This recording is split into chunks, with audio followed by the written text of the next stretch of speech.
दोस्तों, आज की कहानी है बहू हो तो तेरी जैसी, जो ठोकर मारकर सास और ननद की आंखें खोल दी। कहानी पसंद आए तो वीडियो को लाइक एवं सब्सक्राइब जरूर करना। प्रधानाचार्य ने पठन पाठन को लेकर सभी शिक्षिकाओं से मीटिंग की थी। इसी कारण रेणु को स्कूल से निकलने में देर हो गई।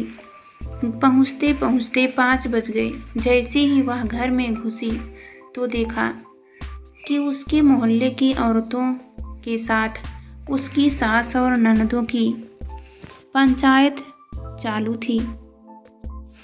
उसने मन ही मन सोचा कि सिवा इनके पास पंचायतबाजी और गपशप करने के कोई काम भी तो नहीं है। सारा दिन दूसरों के घर की बुराई, एक दूसरे की चुगली और मोहल्ले की खबरों का नमक मिर्चा लगाकर बखान करना, बस यही काम था उनका। कपड़े बदलकर हाथ मुंह धोकर वह वापस कमरे में आई तो उसकी नज़र घड़ी पर पड़ी।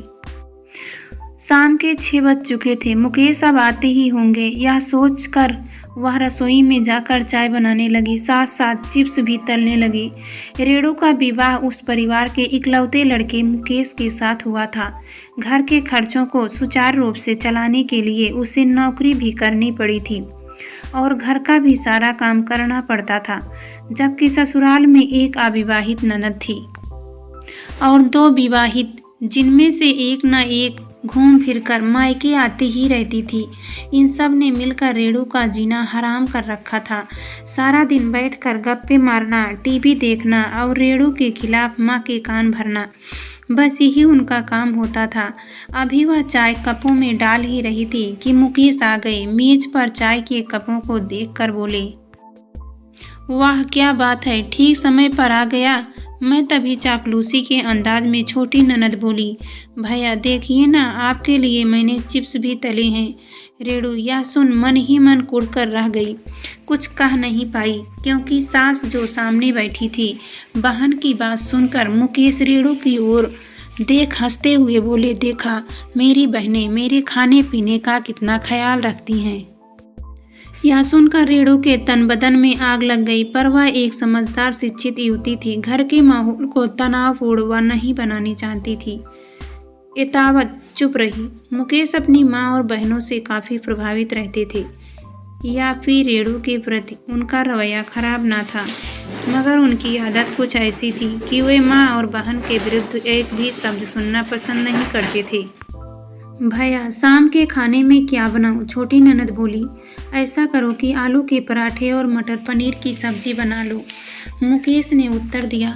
रेणु मन ही मन भन्ना गई कि बातें तो ऐसी करती हैं कि मानो सारा काम यही करती हो, जबकि हकीकत तो यह थी कि इनको करना धरना कुछ नहीं होता सिवा मुकेश के सामने चापलूसी करने के। चाय पीकर रेणु का प्लेट उठाकर रसोई में आकर उन्हें साफ करने लगी, मगर किसी भी ननद से यह नहीं हुआ कि आखिर भाभी आप ही से थक हार कर आती है, उनकी जरा भी मदद ही कर दे। नंदों द्वारा उसके काम में छींटाकशी और नुक्ताचीनी करना प्रतिदिन का काम बन गया था। रेणु को अपमान का घूंट पीकर चुप रहना पड़ता था। मन ही मन सोचती कि माँ जी का बस चले तो दोनों विवाहित बेटियों को बुलाकर यहीं रखे। उन्हें इस बात का एहसास ही नहीं कि इस महंगाई के ज़माने में इस थोड़ी सी कमाई में अपना ही घर खर्च ठीक से नहीं चल पाता। ऊपर से ननदों का आना जाना जो लगा रहता सो अलग। पर इन सब बातों से उन्हें क्या मतलब? अगर कभी रेणु कुछ कहे भी तो वे कहती हैं, मैं कौन सी तुम्हारी कमाई पर डाका डाल रही हूँ, मैं तो अपने बेटे की कमाई खर्च करती हूँ। आखिर वह मेरा बेटा है, उस पर मेरा अधिकार है। मुकेश तो इन मामलों में बोलते ही न थे, न ही वे जानते थे। वह तो माँ के सामने हमेशा आज्ञाकारी बेटा बने रहते और माँ जी उनकी कमाई इसी तरह लुटाती रहती। रेणु ने रसोई में आकर प्रेशर कुकर में आलू चढ़ा दिए। तभी छोटी ननद आकर बोली, भाभी मैं भी सीरियल देखने जा रही हूँ, बाकी काम आप निपटा लेना। रेणु ने मन ही मन सोचा कि या तो उन लोगों का रोज का काम है बस भैया, या फिर उसके मायके से कोई आ जाए तो दिखावे के लिए उसके इर्द गिर्द घूमती रहेंगी। खैर या कोई एक दिन की समस्या नहीं है। और उसने अपने विचारों को किनारे झटक कर एक चूल्हे पर सब्जी चढ़ा दी और दूसरे पर पराठे सेकने लगी। इधर उसने पराठे सेक कर खत्म किए कि सब लोग खाने बैठ गए। सबको परोसने खिलाने के बाद भी कुछ भी बचा उसे खाकर वह उठ गई। रात काफ़ी देर तक बर्तन आदि साफ कर जब वह अपने कमरे में पहुंची तो मुकेश जाग ही रहे थे। वे कोई पत्रिका पढ़ने में तल्लीन थे। रेणु को देखकर बोले, आज तो तुमने काफ़ी देर लगा दी। जल्दी आ जाती तो घर के एक काम कौन करता? क्या घर में माँ और बहनें हाथ नहीं बटाती? पहले कभी हाथ बटाया है जो आज बटाएं? रेणु ने उत्तर दिया, क्यों तुम हमेशा झूठ बात कहती हो? मेरे सामने तो वे सब तुम्हारी मदद करती रहती हैं, बस उतनी ही देर जितनी देर आप घर में रहते हैं। मुझे तो ऐसा नहीं लगता, मुकेश बोला। बात को आगे न बढ़ने देने के उद्देश्य से रेणु चुप रही। रेणु जब सुबह सोकर उठी तो देखा कि भोर की किरणें खिड़की के रास्ते कमरे में आहिस्ता आहिस्ता प्रवेश कर रही थी।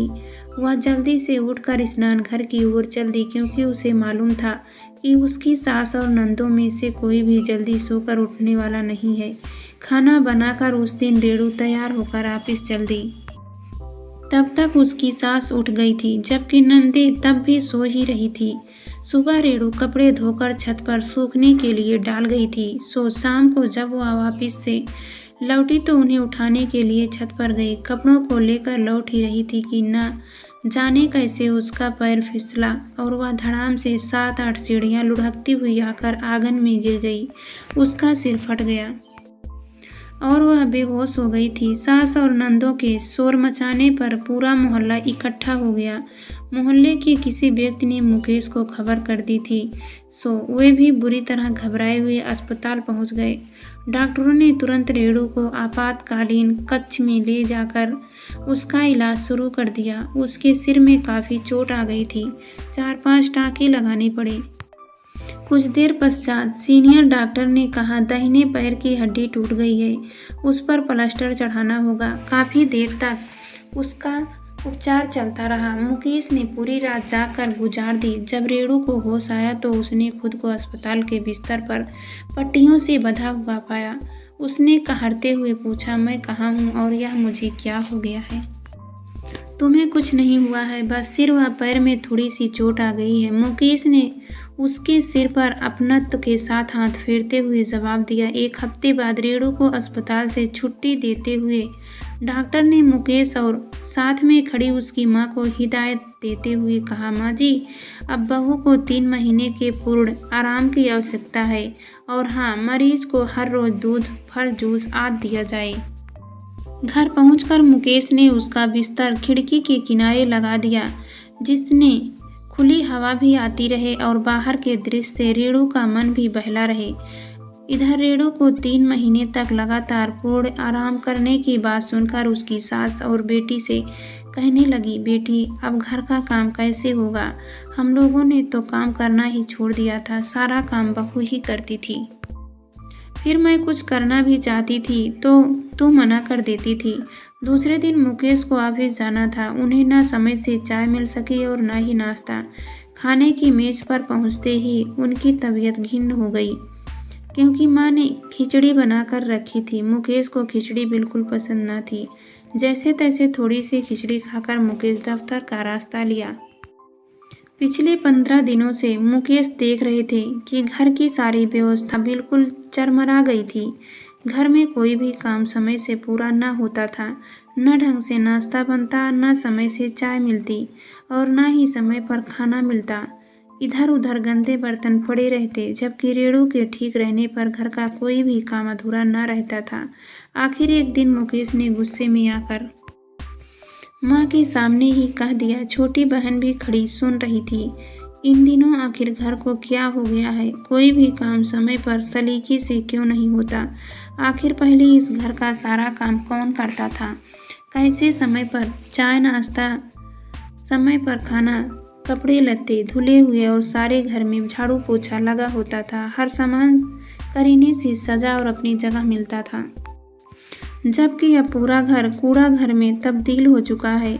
हर सामान अपनी जगह से गायब, कपड़े गंदे, जहाँ तहाँ धूल की परतें और हर जगह मक्खियाँ भिनभिनाती हुई। आखिर यह घर है या कबाड़ खाना? भैया, हम लोग पूरी कोशिश करते हैं, फिर भी थोड़ी बहुत कमी रह ही जाती है। छोटी बहन बोली। अम्मा और छोटी बहन कहे तो क्या कहे? कैसे अपनी गलती स्वीकार करे? अपनी गलती स्वीकार करने का मतलब था कि इससे पहले वह रेणु के साथ दुर्व्यवहार करती थी, मगर अब झूठ का पर्दाफाश होना ही था। आखिर कितने दिन सच्चाई को झुठलाया जाता। एक दिन शाम को माँ चौके में खाना बना रही थी, जबकि उनकी उस दिन तबीयत ठीक नहीं थी। उन्होंने छोटी बेटी को आवाज़ देकर कहा, बेटी जरा मेरी मदद कर दे, आज मेरी तबीयत ठीक नहीं है। बेटी रानी आराम से लेटकर टीवी पर फिल्म देख रही थी। एतावत उसने वहीं से लेटे लेटे उत्तर दिया, क्या माँ, थोड़े से काम के लिए भी पूरा घर सिर पर उठा रखा है? जरा सा काम क्या करना पड़ा कि मेरी नाक में दम कर दिया है। अपनी ही जाई संतान का टके सा उत्तर सुनकर माँ का चेहरा उतर गया। उन्हें अपनी बेटी से ऐसी आशा न थी। वह सोचने लगी कि रेणु है तो बहू, पर उसने कभी भी उनकी किसी बात का पलट कर जवाब नहीं दिया। हमेशा माँ जी कहती, उसकी ज़बान नहीं थकती, जबकि वह हमेशा उसके हर काम में नुक्ताचीनी करती। इन्हीं बेटियों के कहने पर वह रेणु के साथ दुर्व्यवहार करती, छीटाकाशी करती। अब तो वह बिस्तर पर पड़ी है, उसके साथ ज्यादती करना गुनाह होगा। फिर बहू भी तो बेटी ही होती है।